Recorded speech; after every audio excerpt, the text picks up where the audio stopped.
Hi, Stan the Annuity Man, America's annuity agent, licensed in all 50 states, including yours. Got the Christmas outfit on today, the green and the red, but I'm not in a Christmas mood. What we're going to talk about today are what I call made-up indexes out of midair, the fixed indexed annuity world. And let's just do a little disclaimer here. I sell indexed annuities. They're CD products. They were first introduced in 1995 to produce CD returns, not market returns. And I certainly do like them for future income needs when you attach an income rider and you know contractually what that income rider is going to produce. So for people out there that say, Stan the Annuity Man hates all indexed annuities, that is not true. I bet you I sell more indexed annuities than 98% of all agents on the planet, period. But I do not like how some people sell them, and I do not like what's happening in the industry right now. And what's happening right now, the carriers are making up indexes and index names out of midair. Now, what do I mean by that? Most of us are familiar with the S&P index and NASDAQ and Russell 2000 and all, S&P 500 is typically the go-to index for index option call options to be written on.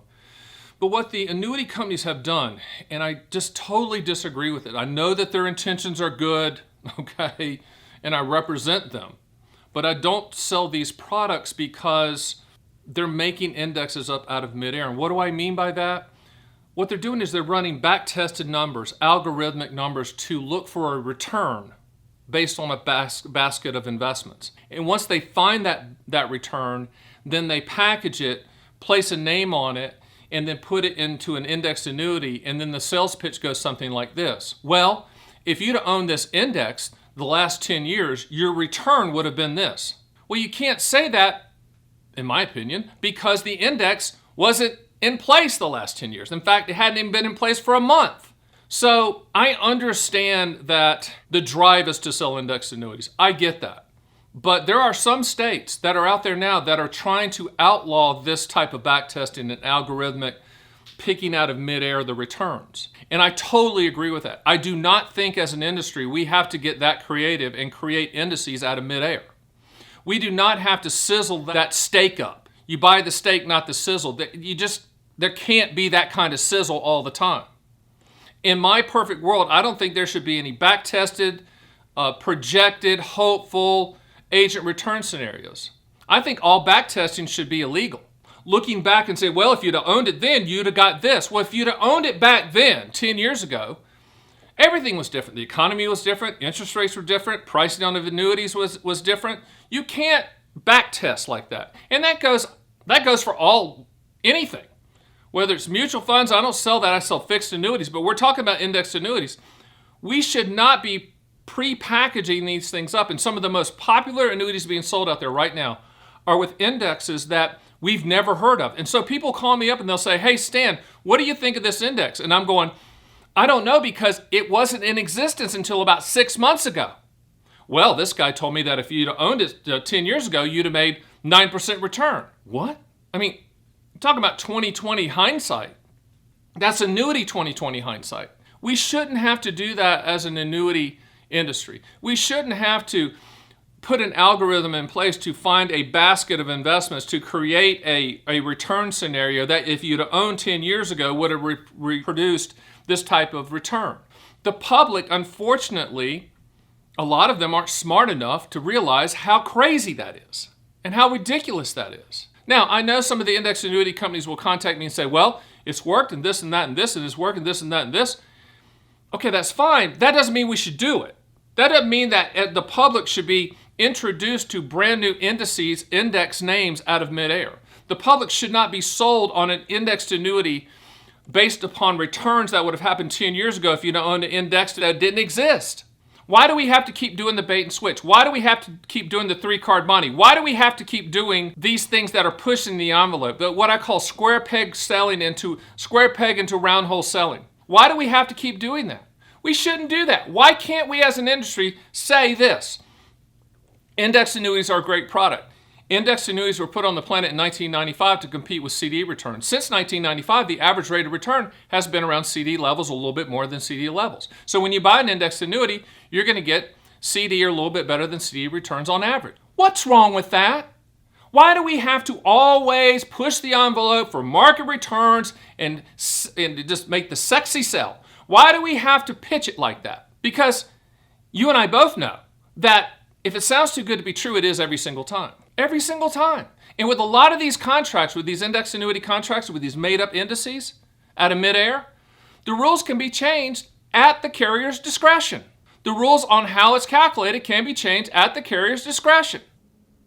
If you're going to buy one of these based upon this pie-in-the-sky, unicorns chasing the butterfly return scenario of an index that didn't exist until 6 months ago, do your homework. Read the specimen policy. See if they can change the rules on you. And why get fancy? Here's the bottom line. Annuities aren't market growth products. Fixed index annuities aren't market growth products. Fixed index annuities, I like them. I sell more than most people on the planet because I use them as an efficient delivery system for the income rider and as a CD return product, okay? But they are not market products. If we continue down this road as an industry, talking about index annuities with market returns, then we are going to have to come to the conclusion that we're selling securities. Now I know the purists out there, well, Stan, it's a life insurance policy issued at the state level. It's a fixed annuity. Bingo, you're right. It's not a security.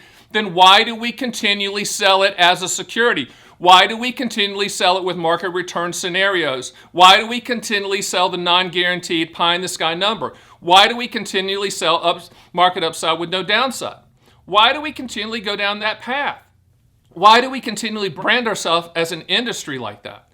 We shouldn't. We have a monopoly on lifetime income stream. No other product type can provide lifetime income. Period. End of story. Now, if you're going to buy an index annuity with an attached income rider for future income needs and you're only focused on the contractual guarantees that income rider provides and you're not paying attention to that index option, then fantastic. In my opinion, that's the way they should be sold. Or if you're going to sell it without the income rider, you look at the Mr. and Mrs. Client and you say, Mr. and Mrs. Client, this is a CD product, you're going to get CD type returns. If we get a little bit better than that, great, but the average blend is CD type returns. But do not believe the hype of if you'd owned it 10 years ago and it didn't exist 10 years ago. That's crazy. I mean, that's like saying if you'd owned a Tesla 10 years ago, then your energy expenses or your gasoline expenses would have been X. Tesla wasn't around then, I don't think, so, as an example.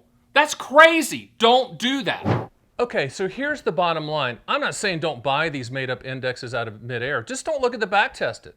If you like the sound of it and you like the basket of investments or stocks or whatever that has inside of it internally, and you like the story and you think it's wonderful and you think you're going to get these great returns, then buy it. But do not look at the back-tested numbers. Do not allow that agent to show you back-tested. If you'd owned it back here when it didn't exist, you'd have gotten this return. Be smarter than that as a consumer. And for the industry, we don't need to do that. I'm not down on you carriers. I get it. We're in low interest rate environments. You got to create something. You got to create products that sell. The agents love to talk about these products, you know, pie in the sky numbers and back tested numbers. As an industry, we need to revisit the fact that we might not want to do back tested numbers. We might not want to do that anymore. We might not want to mislead the public like that. In my opinion, we do not want to mislead the public. In my opinion, we are misleading the public. I know the industry is going to argue with me and they're saying, we're not misleading the public. We're telling them that it didn't exist, blah, blah, blah. But when you show back tested numbers and you show these pie in the sky return scenarios of an index that didn't exist way back in the day, you're kind of misleading, in my opinion. The people that are out there looking at annuities, they want to believe it's true. They want to believe that they can get those pie-in-the-sky returns, and maybe some years it will happen. But as an industry, we need to clean it up. And as a consumer, you need to be very aware of what's being sold. So if someone's saying, look at these back-tested numbers, I don't really care if it's S&P 500, Russell 2000, whatever they're using, you really should say, I don't really care about that. I like the sound of it going forward. Do not make a decision on past performance. And I think that goes with any type of investment. Annuities aren't investment, they're contracts, but especially annuities. Do not buy the back-tested numbers. Do not buy the dream because you're going to own the contractual reality. My name is Stan the Annuity Man.